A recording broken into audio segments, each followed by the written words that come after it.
इंडियन जा पाकिस्तानी दोनों दे हाँ मैं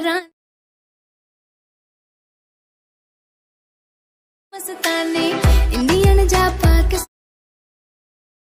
Panda. I got broads in Atlanta, just to throw me in the family. Credit cards and the scammers, getting no licks in the band. Legacies.